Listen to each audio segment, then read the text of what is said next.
Je suis Julie Pommier, je suis la fondatrice d'Edifice.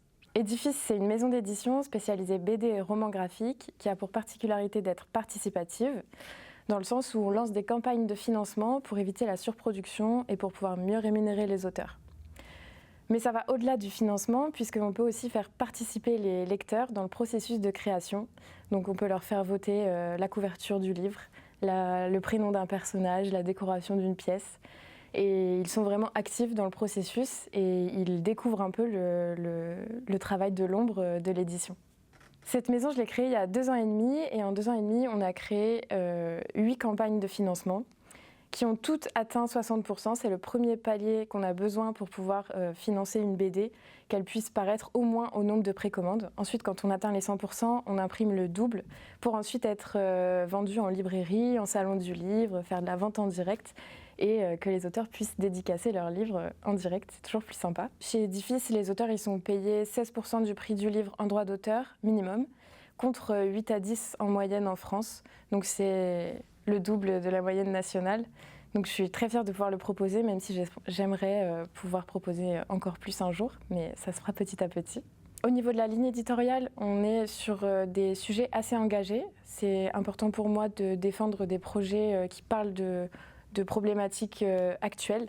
Donc on parle d'immigration, on parle d'orientation sexuelle, d'harcèlement scolaire, santé mentale, féminisme. Il y a plein de sujets qu'on peut discuter en BD d'une manière totalement différente et ça apporte une dimension autre à ce sujet-là. Et l'illustration fait aussi qu'on peut s'identifier davantage. L'origine du projet se trouve au tout début de mes études supérieures. J'ai découvert le métier de l'édition en faisant mes recherches. Et quand j'ai découvert ce secteur, je suis tombée carrément amoureuse. Je trouve que le travail éditorial est hyper passionnant. Quand j'ai commencé à travailler dans ce secteur-là, donc pendant mes stages, des alternances, des expériences professionnelles, j'ai découvert un autre aspect de ce domaine qui me plaisait moins.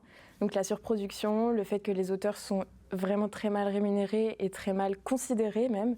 Et j'avais plus envie d'être complice de ce fonctionnement-là. Je me disais que ça me ressemblait pas du tout finalement. Et pourtant, le métier de l'édition m'intéressait quand même. Donc j'ai commencé à chercher des petites structures qui essayaient d'œuvrer vers une édition un peu plus vertueuse. Et j'ai trouvé plein de petites maisons qui essayent à leur niveau de changer les choses. Et je me suis dit que j'allais pouvoir aussi créer la mienne, une initiative un peu nouvelle avec le côté participatif où je voulais vraiment que les lecteurs découvrent le travail éditorial. Et donc c'est pour ça que j'ai créé Edifice. La résidence, au tout début, ça m'a apporté surtout une stabilité au niveau de l'emplacement de la logistique, puisque j'ai eu la possibilité d'avoir un bureau, de rencontrer des collègues, quelque chose que je n'avais pas jusqu'à présent en travaillant sur ce projet, puisque je suis toute seule dans le projet. Je trouve que c'est ça ce qui m'apporte le plus en ce moment, c'est vraiment l'aspect humain et relationnel d'être avec d'autres entrepreneurs. Ça remotive, ça rebooste et on s'apporte vraiment tous mutuellement.